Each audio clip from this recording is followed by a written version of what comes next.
செய்திக்கு நான் ஆதாரமாக எடுத்துக்கொண்ட வேத வசனம் வெளிப்படுத்தின விசேஷம் 22வது அதிகாரம் அதனுடைய 12வது வசனத்தை நாம் வாசிக்க கேட்கலாம். 22வது அதிகாரம் 12வது வசனத்தை சீக்கிரமாக வாசிங்க. இதோ சீக்கிரமாய் வருகிறேன், அவனுடைய கிரியைகளின்படி அவனவனுக்கு நான் அளிக்கும் பலன் என்னோட கூட வருகிறது. நல்ல தகப்பனை நன்றி உள்ளத்தோடு ஸ்தோத்திரிக்கிறோம். ஆசீர்வதிக்கப்பட்ட நல்ல வேலைக்காக நன்றி. இந்த வார்த்தை மூலமா எங்களோடு கூட பேசுகிற அடியனை மூடி மறைத்து பரிசுத்த ஆவியானவர் வெளிப்பட வேண்டும்படியாய் ஜெபம் பண்ணுகிறேன். இந்த வார்த்தைகளை கேட்கிறவருடைய பிள்ளைகள் ஒவ்வொருவரும் தங்களை ஆராய்ந்து பார்த்து மனம் திரும்பி உடைய சமூகத்தில் அர்ப்பணிப்போடு வாழ்வதற்கு கர்த்தர் உதவி செய்கிறாங்க. உடைய வார்த்தையை அனுப்பி ஆசீர்வதிங்க, நன்மையினால நிரப்பும். இயேசு கிறிஸ்துவின் நாமத்தில் ஜெபிக்கிறோம் நல்ல பிதாவே. பாருங்க, வசனம் சொல்லுது, இதோ சீக்கிரமாய் வருகிறேன், அவனுடைய கிரியைகளின்படி அவனுக்கு நான் அளிக்கும் பலன் என்னோடு கூட வருகிறது. அல்லேலூயா. யாருக்கு பிரதிபலன் உண்டு, யாருக்கு பலன் உண்டு என்கிற தலைப்பு தான் இந்த செய்தியுடைய தலைப்பு. யாருக்கு பலன் கிடைக்கும்? ஆண்டவர் தெளிவா சொல்லிட்டார் பாருங்க, நான் அளிக்கும் பலன் என்னோடு கூட வருகிறது.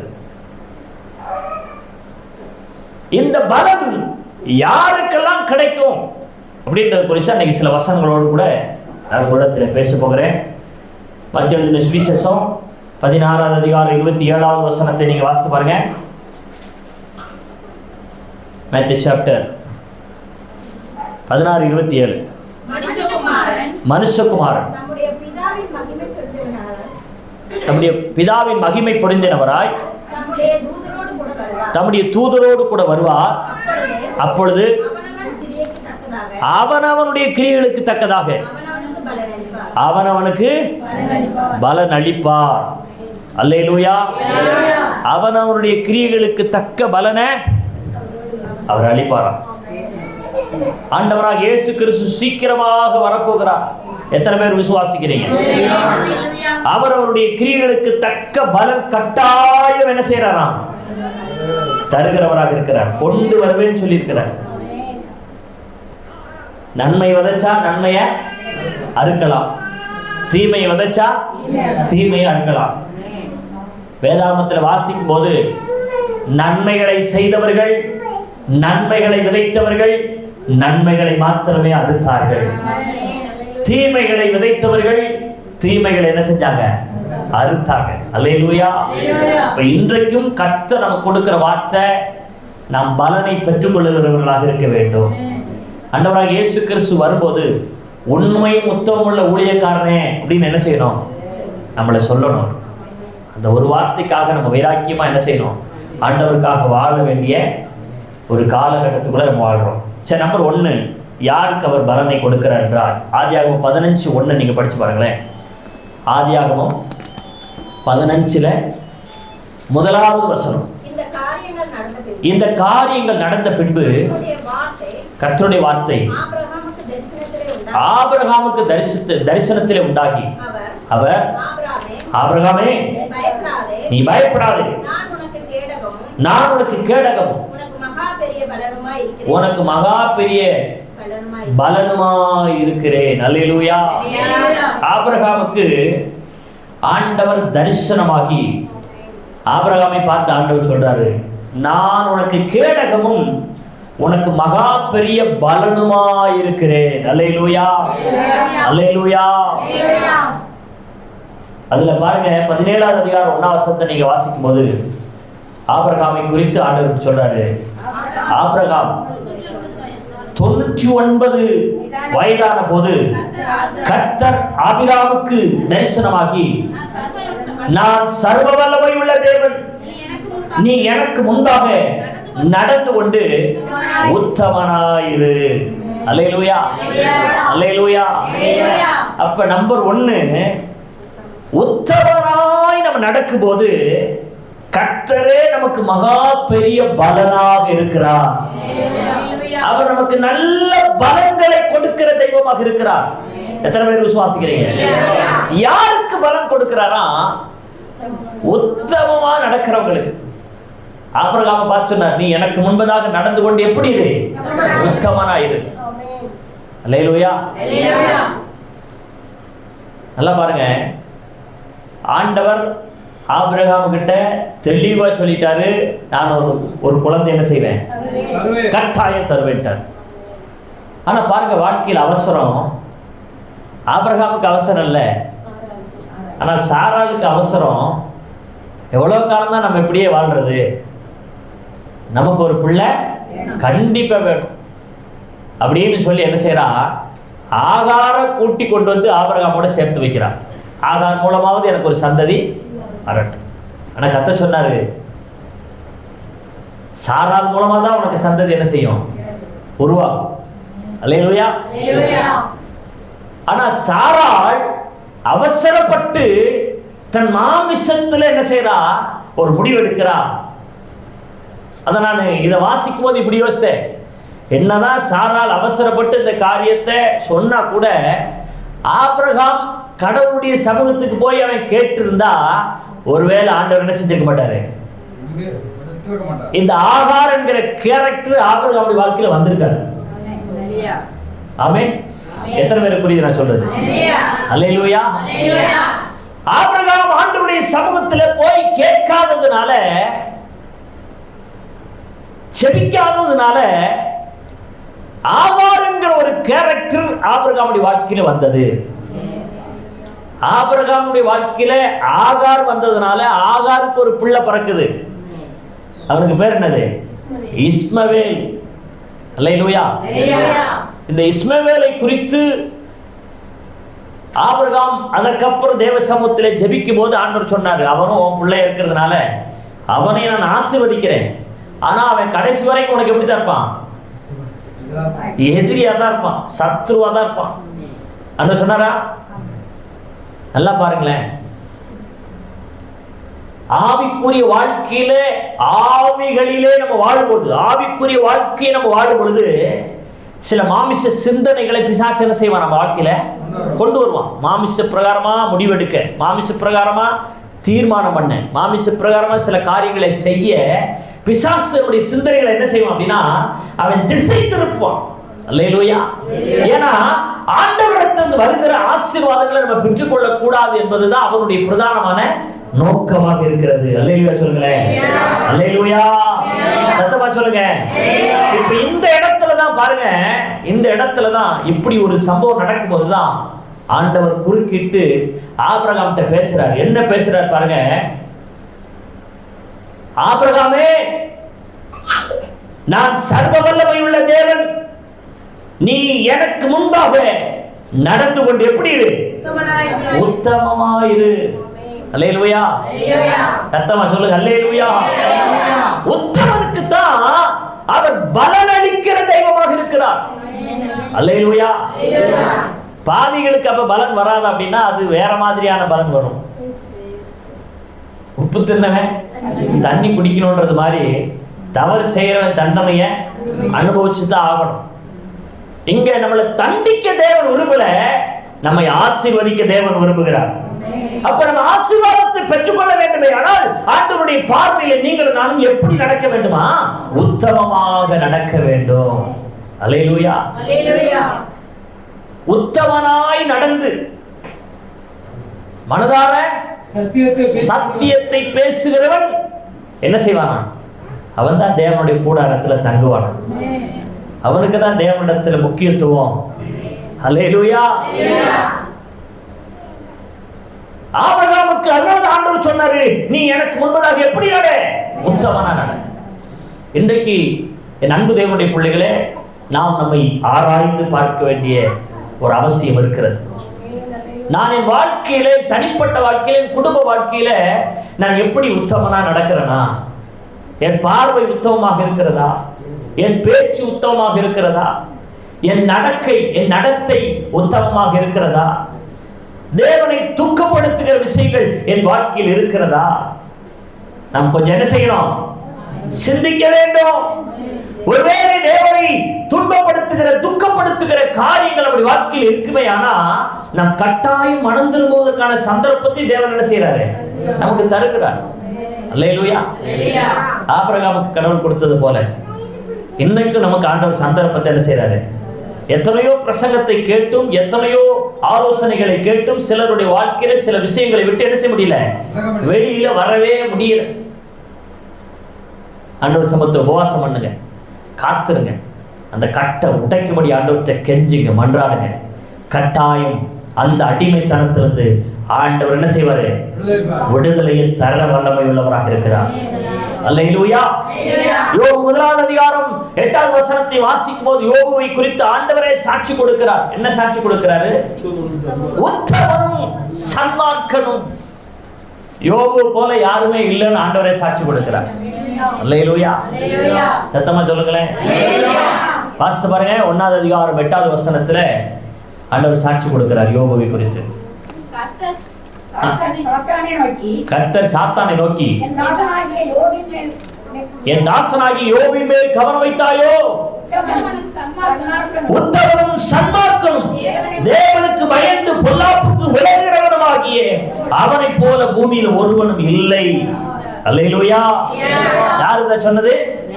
கர்த்தரே யோபுவை குறித்து சாட்சி கொடுக்கிறார். உங்களை என்னையும் ஆண்டவர் சாட்சி கொடுக்கிறவராக இருக்கணும். நம்ம வாழ்க்கை ஆண்டவர் சாட்சி கொடுக்கிற வாழ்க்கையாக இருக்கணும். என் பிள்ளைங்க ஒருபோதும் தப்பு பண்ண மாட்டாங்க, பாவம் செய்ய மாட்டாங்க. எனக்கு பயந்து பாவத்திற்கு விலகி என்ன செய்வாங்க? ஓடுவார்கள். அப்படின்ற ஒரு கான்ஃபிடென்ட் யாருக்கு இருக்கணும்? ஆண்டவருக்கு. நம்ம வாழ்க்கையை பார்க்கும் போது. அல்லேலூயா சொல்லுங்களேன். அல்லேலூயா. யோபுவின் மேலே ஆண்டவருக்கு எப்படி ஒரு கான்ஃபிடென்ட் இருந்துச்சோ அது மாதிரி நம்முடைய வாழ்க்கையில் இருக்க வேண்டும் என்று தேவன் விரும்புகிறார். யோபு உத்தமனாக வாழ்ந்தான் என்று சொல்லி ஆண்டவரே சாட்சி கொடுக்கிறார். கர்த்தரே சாட்சி கொடுக்கிறார். அவனை போல ஒருவரும் இல்லை என்று சொல்லி ஆண்டவர் சாட்சி கொடுக்கிறார். அல்லேலூயா. உத்தமனுக்கு பாடுகள் வரலாம், பிரச்சனைகள் வரலாம், வியாதிகள் வரலாம். ஆனா ஆண்டவர் என்ன செய்ய மாட்டாரு? கைவிடவே மாட்டார். கைவிடவே மாட்டார். அந்த உத்தமனுக்கு கிடைச்ச பலன் என்ன தெரியுமா? இழந்ததையெல்லாம் இரட்டத்தனையாக ஆண்டவர் வாழ்க்கையில கொடுத்தார். நம்ம உத்தமனாய் நடக்கும்போது, உண்மையாய் நடக்கும்போது, தேவனுக்கு பிரியமா நடக்கும்போது சில போராட்டங்கள் நம்முடைய வாழ்க்கையில வரும், சில எதிர்ப்புகள் நம்முடைய வாழ்க்கையில வரும், சில சோதனைகள் நம்முடைய வாழ்க்கையில் என்ன செய்யும்? வரும். ஆனால் இவைகளில் எல்லாம் நாம் நிலைத்திருந்து ஆண்டவருடைய பார்வையில் உத்தமமாக நாம் வாழ்வோம். ஆனால் கட்டாயம் இரட்டிப்பான பலனை அவர்களுக்கு தருகிற தெய்வமாக இருக்கிறார். நல்ல கையை தட்டி ஆண்டவருடைய நாமத்தை நாம் மகிமைப்படுத்துவோம். அல்லேலூயா. 2 நாளாகமம் புஸ்தகம் 16வது அதிகாரம் 9வது வசனத்தை நாம் வாசிக்கும் பொழுது கர்த்தருடைய கண்கள் என்ன செய்தான் தெரியுமா? உத்தமர்களை தேடிக்கொண்டே இருக்கிறது. யாரை தேடுதான்? உத்தமர்களை தேடுது. வாசிங்க 16:9. எல்லாம் பாருங்க. யாரை பற்றி? ஆண்டவரை குறிச்சு யாரு உத்தம இருதயத்தோடு இருக்கிறார்களோ அவர்களுக்கு ஆண்டவருடைய வல்லமையை விளங்கப்படுவதற்காக அவருடைய கண்கள் பூமி எங்கும் என்ன செஞ்சுக்கிட்டு இருக்கான்? உலாவிக் கொண்டிருக்கிறது. உத்தமமா நடந்தா, உண்மையா நடந்தா ஆசீர்வாதங்கள் மாத்திரமல்ல, வல்லமையினாலும் வரங்களினாலும் அவர் நம்மை நிரப்புகிற தெய்வமாக இருக்கிறார். அல்லேலூயா சொல்லுங்களேன். நம்ம 4 பேருக்கு ஆசீர்வாதமா மாறுபடி ஆண்டவர் கிருபை செய்வார். நம்ம போய் ஜெபித்தோம்னா நம்முடைய ஜெபத்தை கேட்டு ஆண்டவர் அநேகரை விடுதலையாக்குவார். யாரா இருக்கும்போது? உத்தமமா வாழும்போது. அல்லேலூயா. அக்கிரமத்தை அடியோட பேசிக்கிட்டு பாவத்துக்கு மேல பாவத்தை செஞ்சுக்கிட்டு கடவுளுக்கு பயப்படாம இருந்துகிட்டு போய் பிசாசை விரட்டுறேன்னு எங்கேயாவது பைபிளை தூக்கிட்டு போனா செவிட்டில் ஒன்ன கொடுத்து என்ன சொல்ல தெரியுமா? உன்னையும் தெரியும். நிறைய பேர் ஓடி இருக்கிறாங்க அப்படி துண்ட காணும் துணிய காணும். அல்லேலூயா. கர்த்தர் நல்லவர். வாரத்துக்கு ஒரு கேஸாவது நம்ம சபைக்கு அப்படி வந்துடுது, பிசாசு பிடிச்ச கேஸ். ஆனா இதுவரைக்கும் கிருபையா ஆண்டவர் அந்த பிசாசுகளை துரத்தும்படியான கிருபையை தந்திருக்கிறார். அதற்காக நான் உள்ளத்தின் ஆழத்திலிருந்து ஆண்டவரை நான் துதிக்கிறேன். அல்லேலூயா. அப்ப எனக்கு அருமையான தேவனுடைய பிள்ளைகளை, நம்ம உத்தமமா வாழல அப்படின்னா பிசாசு என்ன செய்வான்? நம்மளை எதிர்ப்பான். நம்ம சாட்சி கெட்டு போயிடும். போன வாரம் பார்த்தீங்கன்னா ஒரு குடும்பம் வந்தாங்க, இன்னும் கூட வந்தாங்களா, அவங்க பயங்கரமா அபிஷேகத்தில் அந்நிய பாஷையில பேசுது. யாரும் பார்த்தா பிசாசு எல்லாம் உள்ள இருக்குன்னு அவங்களுக்கே தெரியாது, குடும்பத்திற்குள்ளே தெரியாது. அவங்க ஏதோ ஒரு சர்ச்சுக்கு போறவங்க தான். பிரச்சனைன்னு வந்தவுடனே நம்ம சபைக்கு தேடி வந்தாங்க. 10 நிமிஷம் ஆச்சு, 15 நிமிஷம் ஆச்சு, 20 நிமிஷம் ஆச்சு, அந்நிய பாஷை கூடுது. ஆவியில நிரம்பி நல்ல கையை தட்டி சத்தமா துதிக்கிறது கூடுது. ஆனா 20 நிமிஷத்துக்கு மேல என்ன செய்ய முடியல, தாக்கு பிடிக்க முடியல. 25வது நிமிஷம் உள்ள இருக்கிற அசுத்த ஆவி இலகி அந்நிய பாஷையே கத்த ஆரம்பிக்குது. கத்தி பரண்டு கூச்சல் போட்டு கீழே அந்த செல்வ குசில நம்ம சர்ச்சுக்கு கீழே உட்கார்ந்துருந்தவங்க தெரிச்சு ஓடி போயிட்டான். அதுல ஒரு சகோதரி கீழே இருந்து மேல என்னாச்சு மேல தேடி சபைக்கு வராங்க. ஒன்றும் இல்லை, பிசாசுக்காக ஜெபம் பண்ணிட்டு இருக்கிறோம் சொல்லிட்டு அவங்கள கீழே போக சொல்லிட்டு அதுக்கப்புறம் ஜெபம் பண்ணோம்.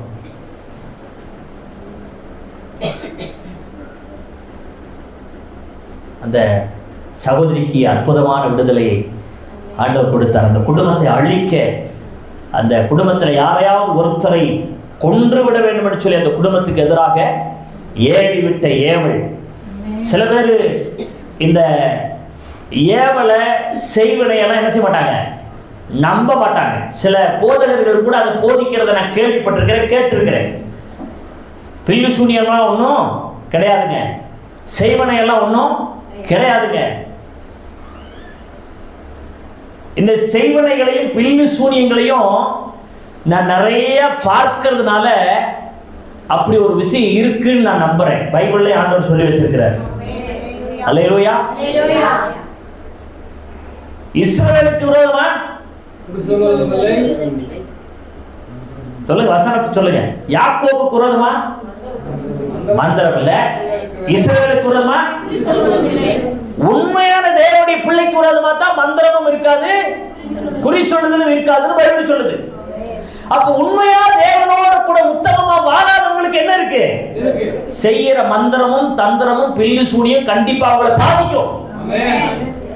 வாழ்க்கை சரியில்லைன்னா, உத்தமத்தை விட்டு பிசகி வாழ்வோமானா, தேவனுடைய பார்வையில உண்மையாக நம்ம வாழல அப்படின்னா, நமக்கு எதிராக ஒருவர் செய்யும் போது அந்த செய்வனை கட்டாயம் என்ன செய்யும்?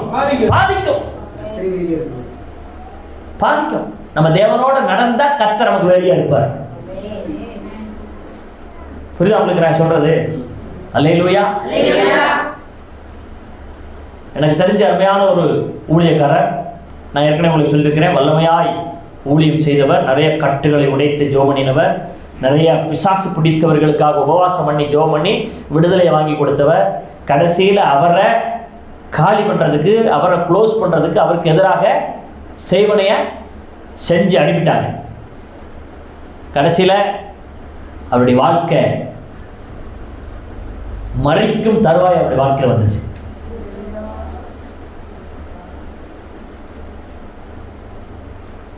பிசாசு பில்லு சூனியம் ரொம்ப பவரானது நான் சொல்ல வரல. நம்ம ஆண்டவராக இயேசு கிறிஸ்துவை விட இந்த உலகத்தில் எதுக்குமே வல்லமை அதிகமாக கிடையவே கிடையாது. தேவனோடு கூட நாம் இருக்கும்போது, தேவன் நமக்குள்ள இருக்கும்போது, நமக்கு விரோதமாக உருவாக்கப்படுகிற எந்த ஆயுதமும் என்ன செய்யாது, அது வாய்க்காதே போய்விடும். உன் பக்கத்தில் 1000 பேரும் உன் வலதுபுறத்தில் 10,000 பேரும் இருந்தால் என்ன செய்யாது, அதனுடைய அணுகாது. ஆண்டவர் சொல்லி வைத்திருக்கிறார். பிசாசுகளை துரத்துவதற்கு அதிகாரத்தை நமக்கு கொடுத்திருக்கிறார். ஆனா நம்ம வாழ்க்கை எப்படிப்பட்டதா இருக்கணும்? கடவுளுடைய பார்வையில உத்தமமாக இருக்க வேண்டும், உண்மை உள்ளதாக இருக்க வேண்டும். சரியான ஜெபம், சரியான வேத வாசிப்பு, தேவனோடு அனுதினமும் நடக்கிற ஒரு அனுபவத்தை உடையவர்களால தான் தேவனுக்கு பிரியமாக வாழ முடியும். அல்லேலூயா. 6 நாளும் உலக பிரகாரமா வேலை செஞ்சுட்டு, உலக பிரகாரமா பேசிட்டு, உலக காரியங்கள் எல்லாம் செஞ்சுட்டு, கூடவே 2 பாவத்தையும் சேர்த்து பண்ணிட்டு நான் ஊழியத்துக்கு போறேன், பிசாசு துரத்துறேன்னா என்ன செஞ்சிடும் சொல்லுங்க? என்ன செய்யும்? நம்மளை துரத்தும். துண்டை காணும் துணியை காணும் ஓடி வர வேண்டிய நிலைமை வரும். அல்லேலூயா.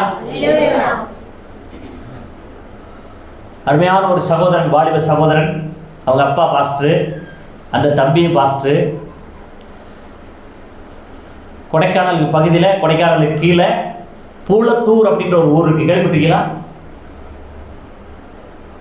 கொடைக்கானலுக்கு போகிற வழியில், கொடைக்கானலேருந்து ஒரு ரைட்டில் தான் ஒரு கட்டாயி ஒரு ஊருக்கு போகுது. அது ஒரு பெரிய கிராமம், பழங்குடியினர்கள் வாழக்கூடிய ஒரு ஏரியா. அந்த ஏரியாவில் அவங்க ஊழியம் செய்கிறாங்க. ஊழியம் செய்து கொண்டிருக்கிற போது அங்கே பார்த்தீங்கன்னா பயங்கரமான பிசாசுடைய போராட்டங்கள் நிறைந்த ஒரு இடம்.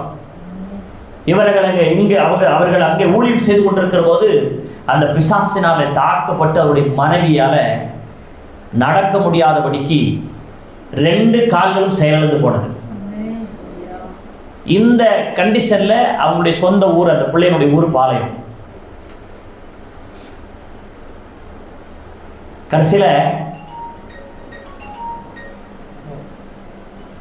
கொடைக்கானல்ல ஒரு சகோதரன் நம்முடைய ஊழியத்தை கேள்விப்பட்டு, அந்த சகோதரன் இப்படி ஒரு சபை, எனக்கு தெரிஞ்ச சபை அங்கே இருக்கு, ஒரு அண்ணனும் ஒரு அக்காவும் அங்கே இருக்கிறாங்க அப்படின்னு சொல்லி எங்கள் நம்பரை கொடுத்து அந்த சகோதரனை நம்முடைய ஆலயத்துக்கு அனுப்பி வச்சாங்க. அவர் எத்தனையோ நாள் வழி போயிருக்கேன், வந்திருக்கேன், இப்படி ஒரு சர்ச் இருக்குன்னு எனக்கு தெரியாது, இன்னைக்கு தான் பார்க்குறேன் அப்படின்னு சொல்லி வந்தார். அவர்கிட்ட பேசணும். அவர் என்ன சொன்னார், இனி நான் ஊழியமே செய்ய போவதில்லை, இனி நான் ஊழியம் எனக்கு வேண்டாம், நான் வெறுத்துட்டேன் ஊழியத்தை, ஊழியம் செய்கிற மனநிலைமையே எனக்கு இல்லை அப்படின்றார். கடைசியில் நானும் ஏஞ்சல் 2 பேருமா ஜெபம் பண்ணி சில ஆலோசனைகளை அவருக்கு கொடுத்து ஜெபம் பண்ணி அனுப்பினோம். அவர் வந்தது ஒரு இடைநாள். அடுத்த ஞாயிற்றுக்கிழமை மனைவியை ஆட்டோவில் அழைத்து கொண்டு வந்தாங்க, கைத்தாங்களாக பிடிச்சி மேலே சபைக்கு ஏற்றிட்டு வந்தாங்க. அந்த பிள்ளைக்காக ப்ரே பண்ணினோம். ஆண்டவர் அற்புதமான சுகத்தை அந்த சகோதரிக்கு கொடுத்தார். அல்லேலூயா, அல்லேலூயா. ஊழியமே வேண்டாம் என்று சொன்ன அந்த சகோதரன் இன்னைக்கு ஆண்டவருக்காக சாட்சியாக நின்று ஊழியம் செய்து கொண்டிருக்கிறார். அல்லேலூயா. ஏன் சொல்றேன் அப்படின்னா, கொஞ்சம் ஜெப வாழ்க்கை நமக்கு குறைஞ்சா கூட, ஆவியிலே சோர்ந்து போனா கூட, யாரை விழுங்கலாமோ என்று கட்சிக்கிற சிங்கத்தை போல பிசாசானவன் என்ன செய்யலாம்? ஒண்ணும் செய்ய மாட்டான். அப்படின்னா ஒன்னும் செய்யாத போலதான் தெரியும். ஆனா அவன் தந்திரமாக நம்முடைய குடும்பத்துக்குள்ளே நுழைந்து நம்மை அழிப்பதிலேயே குறிப்பாக இருப்பான் பிசாசு. அதனாலதான் ஜெபம், தனிப்பட்ட வாழ்க்கையில ஜெபம் தேவை, கூடி ஜெபிக்கிற ஜெபம் தேவை, உபவாச ஜெபம் நமக்கு தேவை. கொஞ்சம் பேரா சேர்ந்து, சபையாக சேர்ந்து ஐக்கியப்பட்டு ஜெபிக்கிற ஜெபம் கட்டாயம் நமக்கு தேவை. அல்லேலூயா. நான் ஜெபம் பண்ணிக்கிறவங்க, நானே ஜெபம் பண்ணி எல்லாத்தையும் பார்த்துக்கிறவங்க. சில பேர் சொல்லுவாங்க, நான் நல்லா ஜெபம் பண்ணுவேன், நானே ஜெபம் பண்ணி எல்லாத்தையும் என்ன செஞ்சிருவேன். சில நேரத்தில் நம்ம ஜெபத்தில் நம்ம என்ன செஞ்சிருவோம்? சோர்ந்து போயிடுவோம். அதுக்குத்தான் கூடி ஜெபிக்கிற ஜெபம். ஆதி திருச்சபையிலே எல்லாரும் என்ன செஞ்சாங்களா? ஒருமுறைப்பட்டு வீடுகள் தோறும் அவர்கள் ஜெபம் பண்ணினார்கள். அல்லேலூயா சொல்லுங்க. மரியாள் தேவனால் ஆசீர்வதிக்கப்பட்டவர். மரியாளிடத்துல தூதன் வந்து பேசின அடுத்த நிமிஷமே அவ யார் வீட்டுக்கு போனா தெரியுமா? எலிசபெத்தினுடைய வீட்டுக்கு போனா. எலிசபெத்தும் ஜெபிக்கிறவர், மரியாளும் ஜெபிக்கிறவர். போய் எவ்வளவு நாள் அங்க தங்கியிருந்தாலாம்?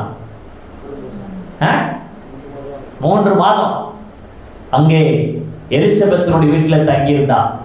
என்ன செஞ்சிருப்பா? சாப்பிட்டு படுத்து தூக்கிப்பாளா? அவளும் ஜெபிக்கிறவ, இவளும் ஜெபிக்கிறவ.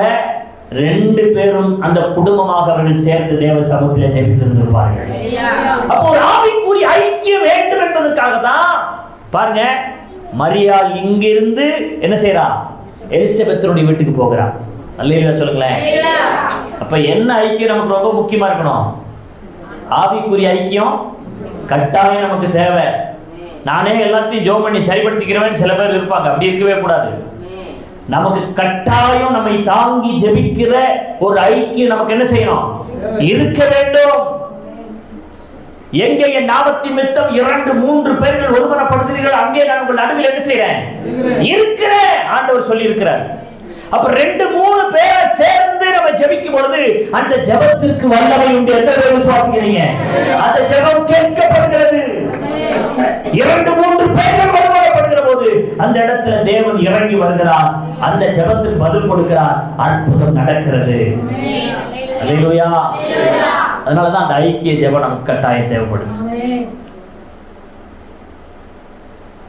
அப்படின்னா எனக்கு அருமையானவர்களே, யோபுவை குறித்து கர்த்தர் சாட்சி கொடுக்கிறார். யோபு எப்படிப்பட்டவன்? உத்தமனாக இருக்கிறான். அப்ப இது ரொம்ப முக்கியம் நம்ம வாழ்க்கையில. இந்த கடைசி காலத்துல அநேகரை பிசாசு என்ன செய்யறான்? பாவத்துல சிக்க வைக்கிறான், பாவத்துல தள்ளி விட்டுறான். எதிர்பாராத நேரத்துல, சிந்திக்காத நேரத்துல, நினைக்காத நேரத்துல நம்மை அறியாமலேயே சில பாவத்தை என்ன செஞ்சிடறான்? பிசாசு நம்ம வாழ்க்கையில் கொண்டு வந்து நம்மை சிக்கல்ல மாட்டி விடுகிறான். அல்லேலூயா. தேவனோடு நேரத்தை செலவழிக்க வேண்டிய நாம பல நேரத்தில் என்ன செய்யறது தெரியுமா? உலக மற்ற காரியங்களில நம்முடைய நேரத்தை செலவழித்துக் கொண்டிருக்கிறவர்களாக இருக்கிறோம். நம்ம தானே எவ்வளோ நேரம் கிடைச்சாலும் டிவி பார்ப்போம், இல்லாட்டி செல்போனை பார்ப்போம், இல்லாட்டி யார் கூடயாவது உட்காந்து பேசுவோம். புதுசாக வேலையை உருவாக்கி என்ன செய்வோம்? வேலைகளை செய்வோம். ஆனால் தேவ சமூகத்துக்கு என்ன செய்ய மாட்டோம்? முக்கியத்துவம் கொடுக்க மாட்டோம். அல்லேலூயா. இது ஒரு விதமான தந்திரம் என்பதை நான் புரிந்து கொண்டிருக்கிறேன். எத்தனை பேருக்கு புரியுது? தேவனுடைய சமூகத்தில் நேரத்தை செலவழிக்க விடாம மற்ற எல்லா காரியங்களிலேயும் நம்முடைய சிந்தனையை பிசாசு என்ன செய்யலாம்? கட்டி வைக்கலாம். தேவனிடத்தில் நேரத்தை செலவு பண்ணும்போது என்ன நடக்கும் அப்படின்னா, கட்டாயம் அதற்கான பலனை அவர் நமக்கு தருகிறவராக இருக்கிறார். அல்லேலூயா. ஆண்டவர் சமூகத்தில் நேரம் செலவழிக்கிறவங்களை அவர் வெறுமை என்ன செய்ய மாட்டாரு? அனுப்பவே மாட்டார். எத்தனை பேர் அதை நம்புறீங்க? ஒவ்வொரு நிமிஷத்தையும் அவர் கணக்கில் எழுதி வைக்கிறார். அதற்கான பலன் கட்டாயம் நமக்கு உண்டு. எத்தனை பேர் விசுவாசிக்கிறீங்க? ரூத்தின் புஸ்தகம் 2வது அதிகாரம் 12வது வசனத்தை வாசிக்கும் பொழுது அந்த ரூத்தை குறித்து வாசிக்கிறோம். எப்படி தெரியுமா வாசிக்கிறோம்?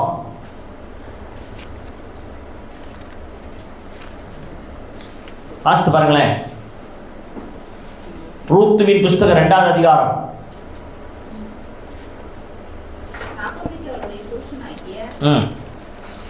எலிமெலெக்கின் உறவின் முறையில் போவாஸ் என்னும் பேருள்ள மிகுந்த ஆஸ்திகாரனாகிய யோனத்தான் ஒருவன் இருந்தான்.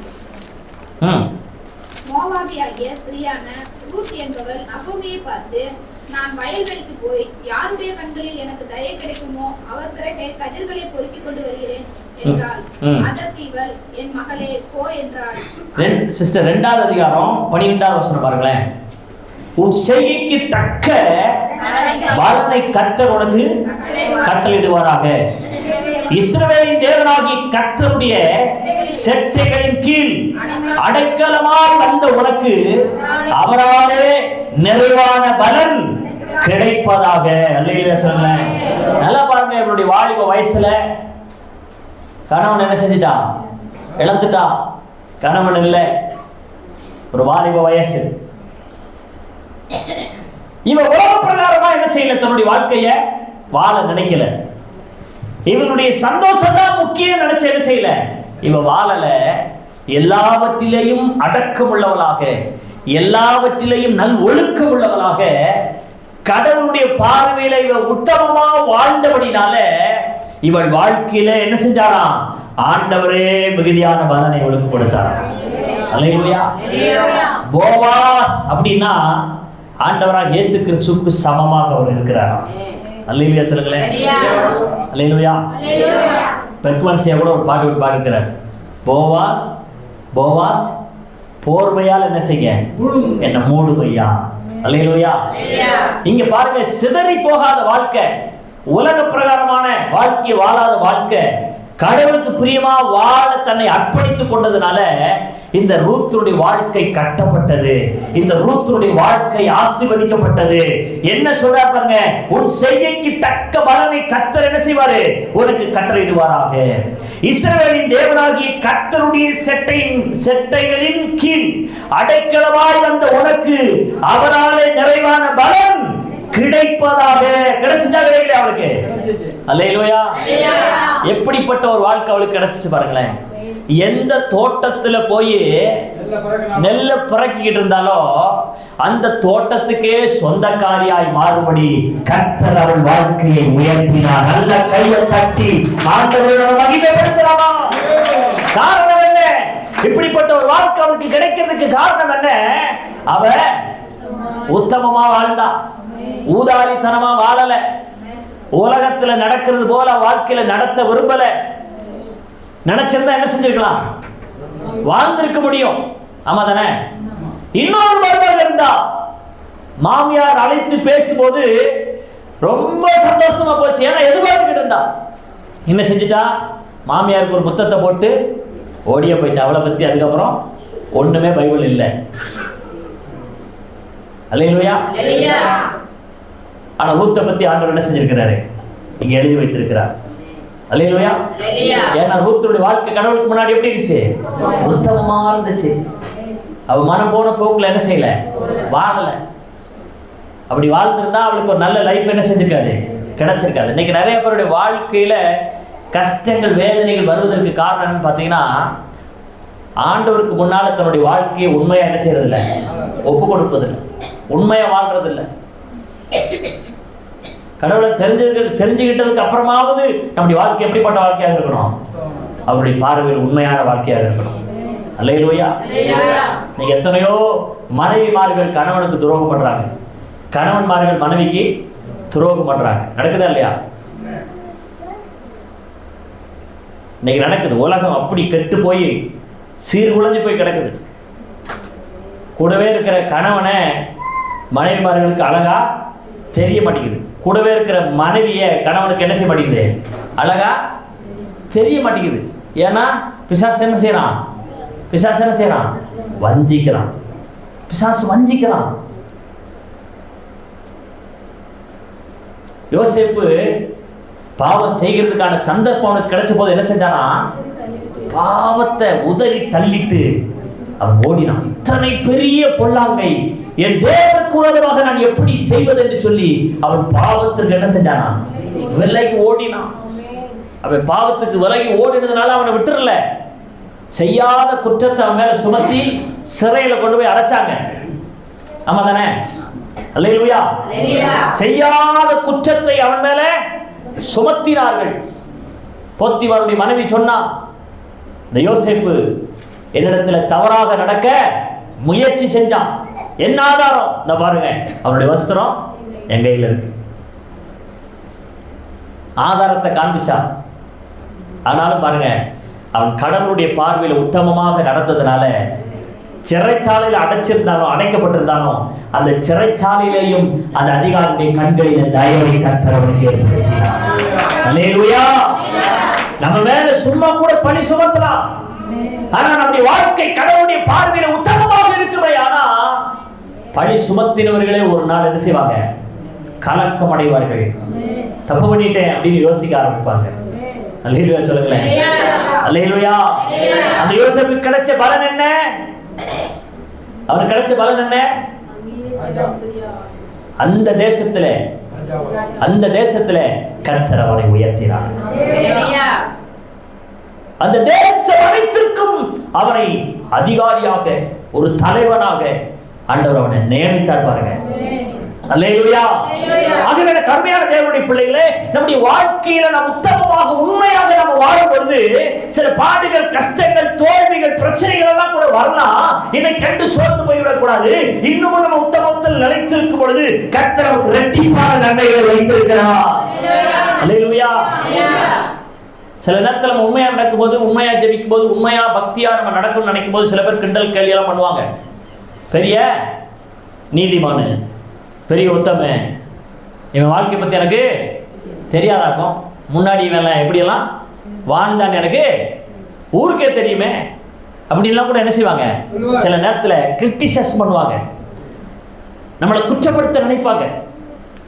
ஆனா சோர்ந்து போயிடக்கூடாது. கடவுளுக்கு முன்னால நம்ம உண்மையா வாழ நம்முடைய வாழ்க்கையை அர்ப்பணிக்கும் பொழுது நம்மை தூசித்தவர்கள் எல்லாம், அவமானப்படுத்தியவர்கள் எல்லாம் ஒரு நாள் வெட்கப்படும்படியான காரியத்தை கர்த்தர் செய்வார்.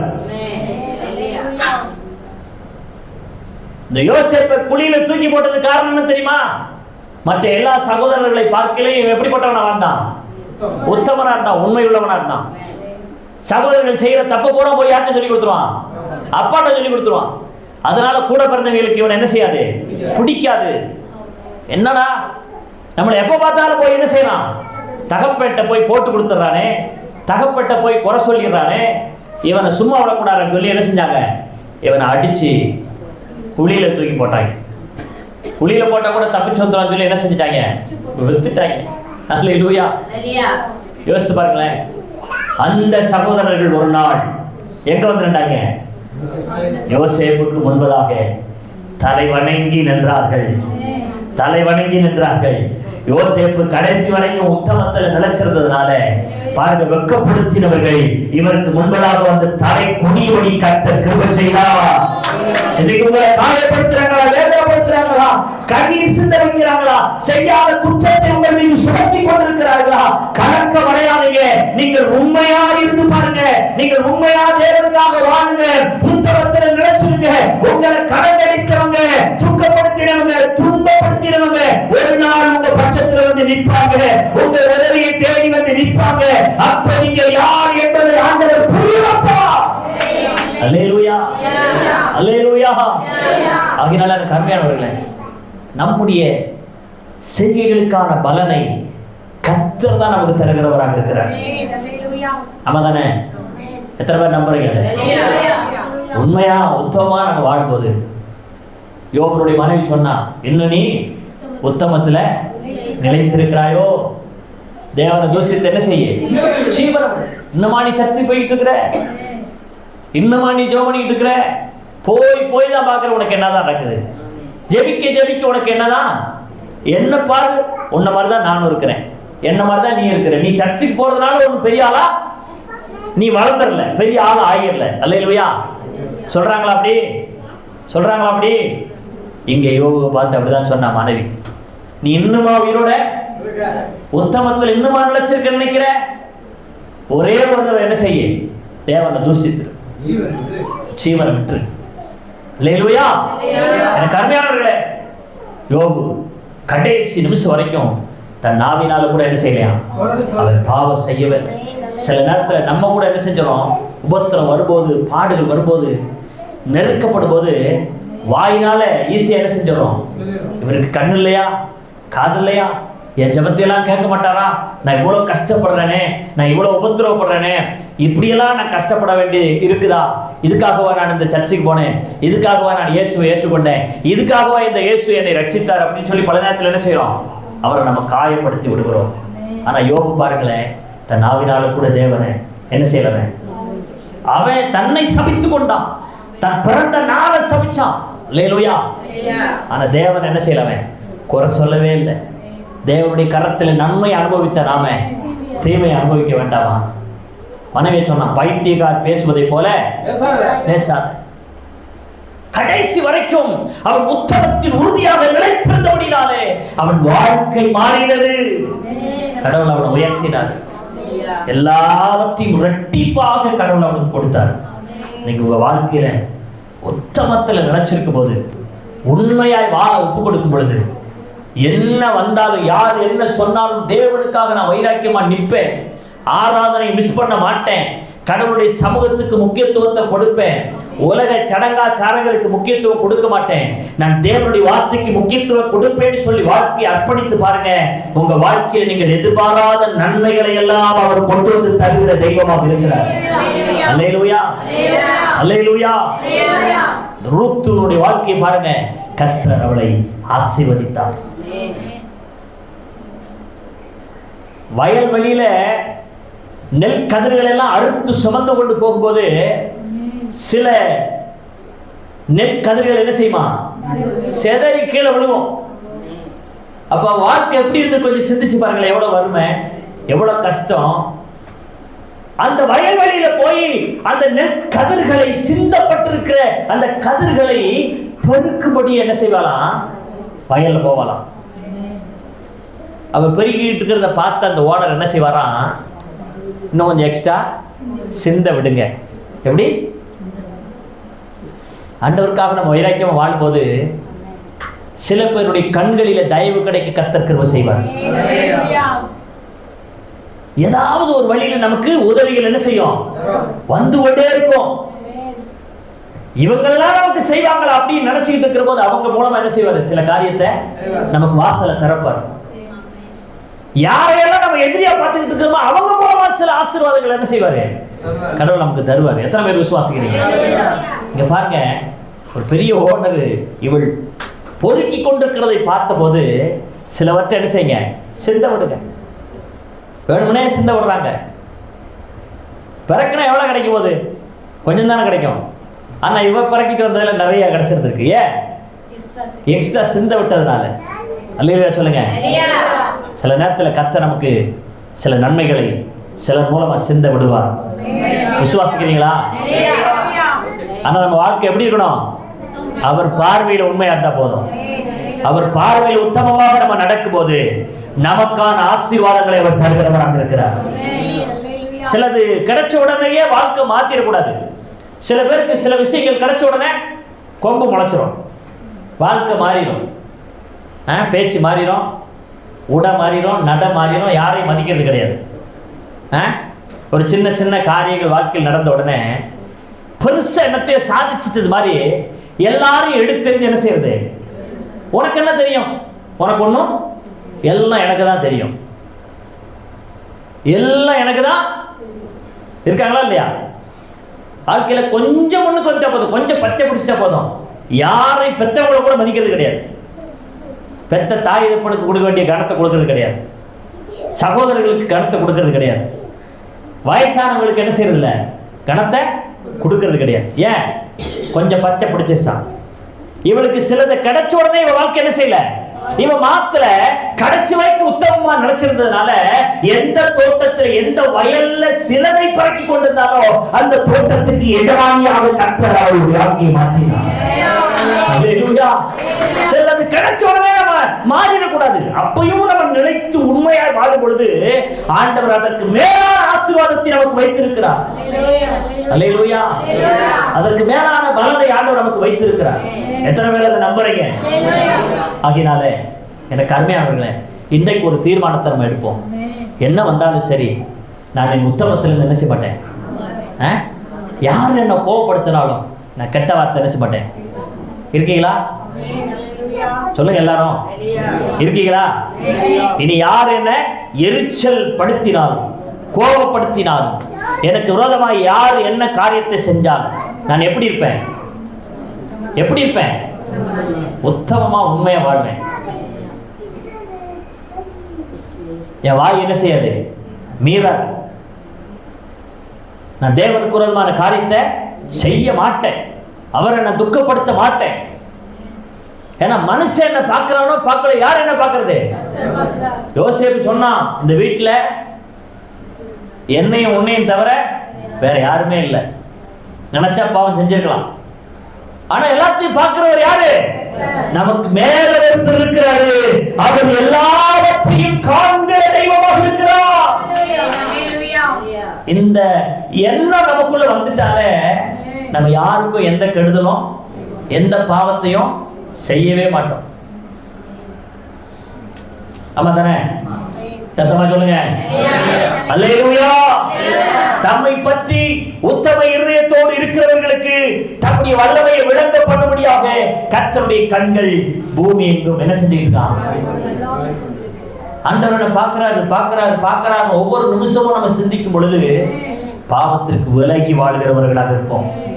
அக்கிரமங்களுக்கு விலகி ஓடுவோம். தப்பு பண்ண மாட்டோம்.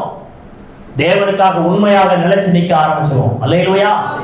சத்தமா சொல்லுங்க. அல்லேலூயா. ஆகினால இந்த கருமையான தேவனுடைய பிள்ளைகளே, தேவன் நமக்கு பாருங்க, தேவனுக்கு முன்பதாக உத்தமமா இருக்கிறவர்களுக்கு அவர் பலன் அளிக்கிற தெய்வமாக இருக்கிறார். இன்னும் நிறைய பேர் வேதாகமத்தில் நான் உங்களுக்கு எடுத்து காண்பிக்க முடியும். இன்றைக்கு கர்த்தர் நமக்கு சிலரை அடையாளமாக நமக்கு காண்பித்து கொடுத்திருக்கிறார். ஒன்று, ஆபிரகாம் உத்தமமாக தன் வாழ்க்கையை ஒப்பு கொடுத்ததுனால கொஞ்சம் பிரசங்கும் போது கர்த்தர் அவனோட பேசினார். அதுக்கப்புறம் என்ன செஞ்சான்? உண்மையா கடவுளுக்கு ஒப்பு கொடுத்தான். ஆபிரகாமை ஆண்டவர் ஆசீர்வதித்து அவனுடைய எல்லைகளை எல்லாம் என்ன செஞ்சாரு? வானத்தின் நட்சத்திரங்களை போல அவனுடைய சந்ததியை பெருக பண்ணினார். கடற்கரை மணலத்தனையாக அவனுடைய சந்ததி என்ன செஞ்சாரு? பெருக பண்ணினார். ஆபிரகாமை ஆசீர்வதித்து உயர்த்தினார். யோபுவை குறித்து பார்த்தோம். அவன் உண்மையா உத்தமமா இருந்ததுனால அவனுக்கு ரெட்டிப்பான ஆசீர்வாதங்களை என்ன செஞ்சாரு? கர்த்தர் அவனுக்கு கொடுத்தார். அல்லேலூயா சொல்லுங்களேன். ரூத்துவை குறித்து பார்த்தோம். அவ எப்படிப்பட்டவளாண்டா? கடைசி வரைக்கும் உத்தமமாக வாழ்ந்ததுனால அவ வாழ்க்கை முழுவதும் எப்படி மாறிச்சு? எஜமானியா மாறிட்டா. அல்லேலூயா. சத்தமா சொல்லுங்க. ஆகவே இன்றைக்கு கர்த்தர் நம்முடைய வாழ்க்கையை அவ்விதமாக ஆசீர்வதிக்க அவர் உண்மையுள்ளவராக இருக்கிறார். இன்னும் சில நபர்கள் இருக்கிறாங்க, இன்னும் சில வார்த்தைகள் இருக்கிறது. நம்ம தொடர்ந்து அடுத்த வாரம் என்ன செய்யலாம்? நம்ம தியானிக்கலாம். இப்பொழுது நம்ம எல்லாரும் முழங்கால் படியிட்ட வண்ணமாக கொஞ்ச நேரம் ஒரு 5 நிமிஷம் மட்டும் வாய்களை திறந்து உள்ளத்தின் ஆழத்திலிருந்து, ஆண்டவரே என் வாழ்க்கையை உங்களுடைய சமூகத்தில் நான் ஒப்பு கொடுக்கிறப்பா. என் வாழ்க்கையை உங்க சமூகத்தில் நான் அர்ப்பணிக்கிறேன். உத்தமனாய் நடந்து நீதியை நடப்பித்து மனதார சத்தியத்தை பேசுகிறவன் தானே. கர்த்தாவே, யாருடைய கூடாரத்தில் தங்குவான்? யாருடைய பரிசுத்த பர்வதத்தில் வாசம் பண்ணுவான்? உத்தமனாய் நடந்து நீதியை நடப்பித்து மனதார சத்தியத்தை பேசுகிறவன் தானே என்று சங்கீதத்தில் நம்ம வாசிக்கிறோமே.